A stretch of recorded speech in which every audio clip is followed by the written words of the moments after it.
ನೋಡಿ, ಇವತ್ತು ದೇಶದಲ್ಲಿ ಒಂದು ಐತಿಹಾಸಿಕವಾದಂಥ ನಿರ್ಣಯ ಕೇಂದ್ರ ಸರ್ಕಾರ ತಗೊಂಡಿದೆ. GSTಯಲ್ಲಿ ಮಧ್ಯಮ ವರ್ಗ ಬಡವರ್ಗದವರಿಗೆ ಅನುಕೂಲ ಆಗೋ ರೀತಿಯಲ್ಲಿ GSTಯಲ್ಲಿ ಸರಳೀಕರಣ ಮಾಡುವಂಥದ್ದೇನು ಪ್ರಕ್ರಿಯೆ ಪ್ರಾರಂಭ ಆಗಿದೆ.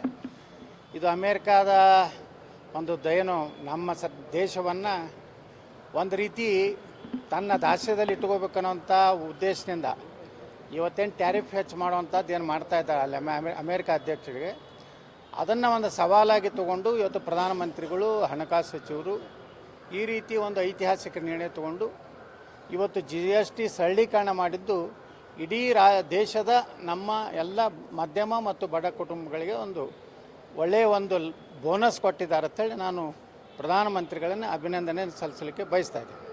ಸರ್, ನಾಳೆ ಈದ್ ಮಿಲಾದ್ ಕಾರ್ಯಕ್ರಮ ಇಟ್ಕೊಂಡಿದ್ದಾರೆ. ಅದಕ್ಕೆ ಬೇರೆ ಬೇರೆ ಫಾರಿನ್ನಿಂದ ಬರ್ತವ್ರಿಗೆಲ್ಲರಿಗೂ ಭಾಷಣಕ್ಕೆ ಅವಕಾಶ ಕೊಟ್ಟಿದ್ರು. ನೋಡ್ರಿ, ಯಾರೇ ವಿದೇಶದಿಂದ ಬಂದು ಭಾರತದಲ್ಲಿ ಧರ್ಮ ಪ್ರಸಾರ ಮಾಡೋದಾಗಲಿ, ಶಾಂತಿ ಸಭೆ, ಇರಾನದವ್ರು ಏನು ನಮ್ಗೆ ಶಾಂತಿ ಹೇಳ್ತಾರೆ, ತುರ್ಕಿಸ್ತಾನದವ್ರು ಏನು ನಮ್ಗೆ ಶಾಂತಿ ಹೇಳ್ತಾರೆ, ಆ ದೇಶದಲ್ಲೇ ಶಾಂತಿ ಇಲ್ಲ. ಆ ದೇಶದಲ್ಲಿರುವಂಥ ಅಲ್ಲಿರುವಂಥ ಶಿಯಾ ಸುನ್ನಿಗಳಲ್ಲೇ ಸಾಕಷ್ಟು ಇವತ್ತು ಹಿಂಸೆಗಳು ನಡೀತವೆ. ಅವ್ರವ್ರನ್ನ ಅವ್ರು ಕೊಲ್ತಾ ಇದ್ದಾರೆ.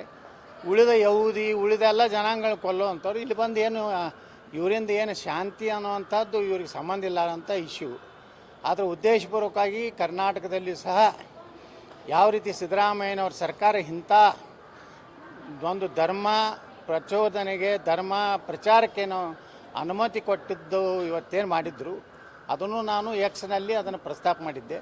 ಅದು ಈಗಾಗಲೇ ಸಾಕಷ್ಟು ಚರ್ಚೆಯಾಗಿ ಗೃಹ ಮಂತ್ರಿಗಳು ನಿನ್ನೆ ಹೇಳಿಕೆ ಕೊಟ್ಟಿದ್ದಾರೆ.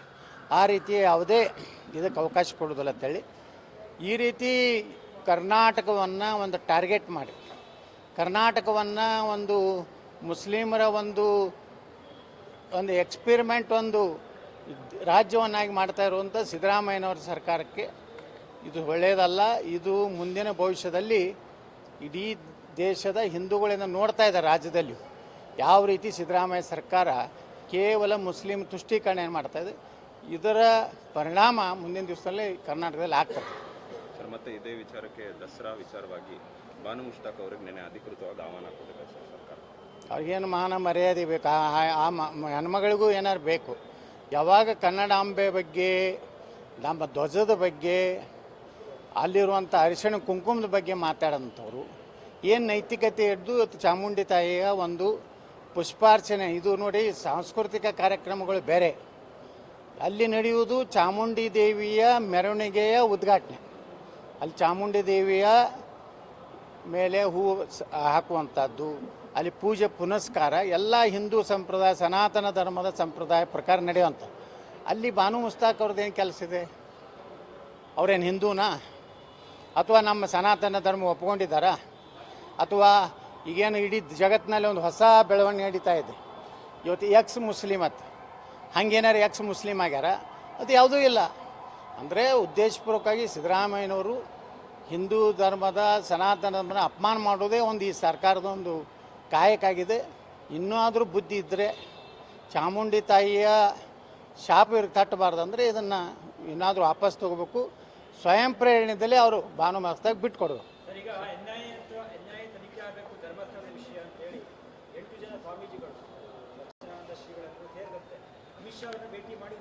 ಇಲ್ಲ, ಸ್ವಾಮಿಗಳು ಯಾರ್ಯಾರು ಅದಾರೆ?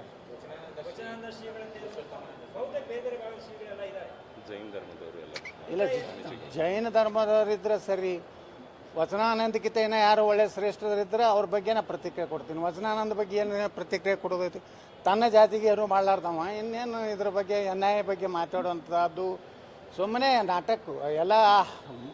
ಸ್ವತಃ ಪಂಚಮಸಾಲಿ ಸಮಾಜನಾಗೆ ದಿವಾಳಿಯಾಗಿ ಹೋಗಿದೆ ಹೆಸರು. ಈಗ ಹಿಂದೂ ಧರ್ಮ, ಸನಾತನ ಧರ್ಮ ಮತ್ತು ಹೊಸ ನಾಟಕ ಕಂಪ್ನಿ ಅಭಿಸಾರ ನೋಡಿ. ಆ ಒಂದು ವಿಷಯದಾಗ ಸೌಜನ್ಯ ಏನು ಪ್ರಕರಣ ಇದೆ, ಹೈಕೋರ್ಟ್ವರೆಗೆ ಏನೇನಾಗಿದೆ, ಮೊದಲು ಹೈಕೋರ್ಟ್ವರೆಗೆ ಆದಂಥ ಆದೇಶಗಳೇನು, ಅಲ್ಲಿ ಏನೇನು ಯಾರು ತಪ್ಪಿದಸ್ತತೆ ಏನು ಸಿಕ್ಕಿದ್ದಾರೆ, ಇದನ್ನೆಲ್ಲನೂ ಚಿಂತನೆ ಆದಮೇಲೆ ನ್ಯಾಯಾಲಯಕ್ಕೆ ಕೊಡಲಿ, ರಾಜ್ಯ ಸರ್ಕಾರನೇ ಕೊಡ್ಬೋದಲ್ಲ. ರಾಜ್ಯ ಸರ್ಕಾರ ಯಾಕೆ ಸುಮ್ಮನೆ ಕೂತಿದೆ? ಇವರು ಸುಪ್ರೀಂ ಕೋರ್ಟಿಗೆ ಹೋಗೋ ಏನು ಅವಶ್ಯಕತೆ ಇಲ್ಲ. ಸುಪ್ರೀಂ ಕೋರ್ಟ್ ಖರ್ಚು ನೋಡ್ಕೋದೇನು ಅವಶ್ಯಕತೆ ಇಲ್ಲ. ವಿಜೇಂದ್ರ, ನಾನು ಏನು ಹೇಳ್ತೀನಿ, ರಾಜ್ಯ ಸರ್ಕಾರನೇ CBI ಕೊಡ್ತಿರೋ, NIA ಕೊಡ್ತಿರೋ, ಅಥವಾ ನೀವು SIT ದಿಂದ ಏನು ಮಾಡ್ಲಕತ್ತೀರ ಅದನ್ನು ಮುಂದುವರಿಸ್ತೀರಿ ಏನು ಸರ್ಕಾರನೇ, ಯಾಕಂದ್ರೆ ಅವ್ರಿಗೆ ಸೌಜನ್ಯ ಪ್ರಕರಣದ ಮೂಲಕ ಯಾರನ್ನೋ ಒಂದು ಟಾರ್ಗೆಟ್ ಮಾಡಬೇಕಾಗಿದೆ. ಆ ಟಾರ್ಗೆಟ್ ಕರೆಕ್ಟ್ ಇದ್ದರೆ ಮಾಡಲಿ. ನಾವೇನು ಸೌಜನ್ಯ ಪ್ರಕರಣದಾಗ ಯಾರನ್ನೂ ಉಳಿಸ್ಬೇಕನ್ನೋಂಥವ್ರಲ್ಲ. ಯಾರೇ ಇದ್ದರೂ ಅವ್ರಿಗೆ ಸರಿಯಾದ ಶಿಕ್ಷೆ ಆಗಲೇಬೇಕು. ಸೌಜನ್ಯ ಪ್ರಕರಣದಲ್ಲಿ ನಮ್ಮದು ಯಾರ್ದೂ ತಕರಾರಿಲ್ಲ, ಯಾವುದೇ ತನಿಖೆ ಆಗಲಿ. ಆದರೆ ಅದನ್ನು ಎಷ್ಟು ದಿವಸ ಅಂತೇಳಿ ಜೀವಂತ ಇಡೋರು, ಅದಕ್ಕೊಂದು ಅಂತ್ಯ ಬೇಕಲ್ಲ. 12-13 ವರ್ಷದಿಂದ ಬರೀ ಇದೇ ಕೇಳ್ತಾ ಇದ್ದೀವಿ ಸೌಜನ್ಯ. ಹೌದು, ಸೌಜನ್ಯ ಇಷ್ಟೆಲ್ಲ ಕೋರ್ಟ್ ಅದ, ನ್ಯಾಯಾಂಗ ವ್ಯವಸ್ಥೆ ಅದ. ಏನು ನೀವು NIA ಕೊಡ್ತೀರೋ FBI ಕೊಡ್ತೀರೋ ಏನು ಕೊಡೋದು ಕೊಟ್ಬಿಡಿ. ಮೇಲಿಂದ ಮೇಲೆ ಈ ವಚನಾನಂದ ಸ್ವಾಮಿನ ತೊಗೊಂಡು ಹೋಗ್ಯಾರ ಅಂದ್ರೆ ಅದು ಏನೋ ಸೋಮಿ ಇದು ನಮ್ಮ ವಿಜಯೇಂದ್ರನ ಕಂಪ್ನಿ ಅಂತ ನನಗೆ ಅನಿಸ್ತೈತೆ.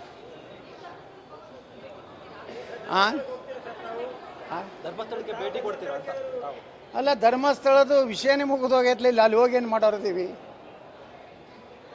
ನೋಡಿ. ಅದಕ್ಕೇನೂ ಪರಿಹಾರ ಸಿಕ್ಕಿರಲಿಲ್ಲ ಅಂದರೆ NIAದವರು ಈಗ ಅದನ್ನು ಹೆಚ್ಚು ಕಡಿಮೆ ಆ ತನಿಖೆ ಮುಗಿದೋಗಿದೆ ಅಂದರೆ ಅಲ್ಲಿ ಏನೂ ಸಿಕ್ಕಿಲ್ಲ. ಇಲ್ಲಿವರೆಗೆ SIT ಮಾಡಿದ ತನಿಖೆಯಲ್ಲಿ ಎಲ್ಲಿಯೂ ಅಸ್ಥಿಪಂಜರಗಳಾಗಲಿ ಬುರುಡೆಗಳಾಗಲಿ ಏನೂ ಸಿಕ್ಕಿಲ್ಲ ಅಂದಮ್ಯಾಗ ಅದು ಹೆಚ್ಚು ಕಡಿಮೆ ಅದೇನು ರಿಪೋರ್ಟ್ SI ಕೊಡ್ತಾರೆ ಕೊಡಲಿ. ಇನ್ನು SITದು ಬಗ್ಗೆನೂ ಕುತೂಹಲ ಐತಿ ಜನರಲ್ಲಿ. ಅವ್ರು ಏನೇನು ವರದಿ ಕೊಡ್ತಾರೆ, ಅದರಲ್ಲಿ ಏನಿದೆ ಅದು ಆದಮ್ಯಾಗ ನಾವು ಚರ್ಚೆ ಮಾಡೋಣ. ಈಗಂತರೂ ಅದು ಕ್ಲೋಸ್ ಚಾಪ್ಟರ್. ಸುಮ್ಮನೆ ನಾವು ಕಾಟಾಚಾರಕ್ಕೆ ಹೋಗಿ ಭಾಳ ನಾವು ಧರ್ಮಸ್ಥಳದ ಭಕ್ತರದ್ದು ತೋರಿಸ್ಲಿಕ್ಕೆ ಹೋಗಿ ಹಂಗಾದ್ರೆ ಹೋಗಿದ್ರಲ್ಲ, ಹೆಂಗಾದ್ರು ನೀವು ಇನ್ನು ಮುಂದಾದರೂ ನಾವು ಭ್ರಷ್ಟಾಚಾರ ಮಾಡೋದಿಲ್ಲ, ಇನ್ನು ಕರ್ನಾಟಕ ಲೂಟಿ ಮಾಡೋದಿಲ್ಲ, ಇನ್ನು ನಾವು ಬರೇ ಒಂದೇ ವಂಶದರ ಆಳೋದಿಲ್ಲ ಅಂತ ಪ್ರತಿಜ್ಞೆ ಮಾಡಬೇಕಾಗಿತ್ತು ಮಂಜುನಾಥ ಸ್ವಾಮಿ ಬಲ್ಲಿ. ಬೇಡಪ್ಪ ಸಾಕು, ನಮ್ಮ ಅಪ್ಪ 4 ಸಲ ಮುಖ್ಯಮಂತ್ರಿ ಆಗ್ಯಾನ, ನನಗೂ ರಾಜ್ಯಾಧ್ಯಕ್ಷ ಕೊಟ್ಟಾರ, ಸಾವಿರಾರು ಕೋಟಿ ರೂಪಾಯಿ ಲೂಟಿ ಮಾಡಿದ್ದೀವಿ. ಇದು ಮಂಜುನಾಥೇಶ್ವರ BJPಯ ಸಾಮಾನ್ಯ ಕಾರ್ಯಕರ್ತರಿಗೆ ರಾಜ್ಯ ಮುಖ್ಯಮಂತ್ರಿ ಆಗುವಂಥ ಅವಕಾಶ ಕೊಡು, ರಾಜ್ಯಾಧ್ಯಕ್ಷರಾಗುವಂಥ ಅವಕಾಶ ಕೊಡು. ನಮ್ಮ 3-4 ತಲೆ ತಿನ್ನುವಷ್ಟು ನಾವು ಮಾಡ್ಕೊಂಡಿದ್ದೀವಿ, ನಿನ್ನ ಆಶೀರ್ವಾದದಿಂದ ಅಂತ ಹೇಳಿ ಮುಗಿಸ್ಬೇಕಾಗಿತ್ತು. ಬಿಟ್ಟು ಮತ್ತೆ 2ನೇ ಹಂತದ ಲೂಟಿ ಪ್ರಕರಣ ಮಾಡ್ಬೇಕತ್ತಾರೆ ಅಷ್ಟೇ. ಸರ್ಕಾರ ಬಾಂಬ್ ಬ್ಲಾಸ್ಟ್ ಏನಾಗಿತ್ತು ಅದು ಧರ್ಮಸ್ಥಳದಲ್ಲಿ ತಗೊಂಡೋಗಿ ಬ್ಲಾಸ್ಟ್ ಮಾಡಬೇಕಾಗಿತ್ತು ಅನ್ನೋಂಥದ್ದು ಕೂಡ ಇದೀಗ ಚರ್ಚೆ ಆಗ್ತಿತ್ತು ಮುನ್ನೆಲೆ. ಸರ್, ಇದು ಎಲ್ಲನೂ ಈಗ ಏನದಲ್ಲ NIA ತನಿಖೆ ಏನು ಮಾಡ್ಬೇಕು ಇದನ್ನು ಒಮ್ಮೆ ಕ್ಲಿಯರ್ ಮಾಡಿರಿ. ಸುಮ್ಮನೆ ಜೀವಂತ ಇಟ್ಕೊಂಡು 8 ದಿವಸ ಅಂತೇಳಿ ಇದನ್ನು ಚರ್ಚೆ ಮಾಡೋದು ಒಮ್ಮೆ ಕ್ಲಿಯರ್ ಆಗಿಬಿಡಲಿ. NIAದಿಂದ ಏನು ಬಾಂಬ್ಸ್ ಏನು ಅವ್ರು ನಮ್ಮ DK ಶಿವಕುಮಾರ್ ಬ್ರದರ್ಸ್ ಏನು ಕುಕ್ಕರ್ ಬಾಂಬ್ ಒಯ್ದಿದ್ರಲ್ಲ, ಆ ಬ್ರದರ್ಸ್ರದ್ದು ಏನು ಅನ್ನೋದು ಗೊತ್ತಾಗ್ತದೆ, ಈ ಬ್ರದರ್ದು ಏನು ಅನ್ನೋದು ಗೊತ್ತಾಗ್ತದೆ. ಎಲ್ಲ ಬ್ರದರ್ಗಳದ್ದು ಹೊರಗೆ ಬರ್ತದೆ. ಕಾಂಗ್ರೆಸ್ ನಾಯಕರು ಕೂಡ ಧರ್ಮಸ್ಥಳ ಚಲೋ ಮಾಡಿ ಹೋಗ್ಲಿ, ಒಳ್ಳೇದಲ್ಲ. ಕಾಂಗ್ರೆಸ್ನವ್ರಿಗೆ ಇಟ್ಟು ಒಳ್ಳೆ ಬುದ್ಧಿ ಬಂದೈತೆ ಅಂತ ಚಲೋ. ಅವ್ರು ಹಿಂದೂ ಧರ್ಮವನ್ನು ನಂಬ್ಲಾಕತ್ತಾರ, ಮಂಜುನಾಥೇಶ್ವರ ನಂಬ್ಲಾಕತ್ತಾರ ಅಂದ್ರೆ ಒಳ್ಳೇದಲ್ಲ, ಒಳ್ಳೆಯ ಬೆಳವಣಿಗೆ ಅದು. ಬರೀ ನಕಲಿ ಜಾತ್ಯಾತೀತರು ಹಳ್ಳಿ ಮಸೀದಿಗೆ ಹೋಗ್ತಿದ್ರು, ದರ್ಗಾಕ್ಕೆ ಹೋಗ್ತಿದ್ರು, ಅಲ್ಲೇ ನಮಾಜ್ ಮಾಡ್ತಿದ್ರು. ಈಗ ಧರ್ಮಸ್ಥಳ ಮಂಜುನಾಥನ ದರ್ಶನ ತೊಗೋತಾರೆ ಅಂದ್ರೆ ನಾ ಕಾಂಗ್ರೆಸ್ಸಿನ ಯಾವ್ಯಾವ ಶಾಸಕರು ಅದಾರಲ್ಲ ಅವ್ರಿಗೆ ಅಭಿನಂದನೆ ಸಲ್ಲಿಸ್ತೀನಿ.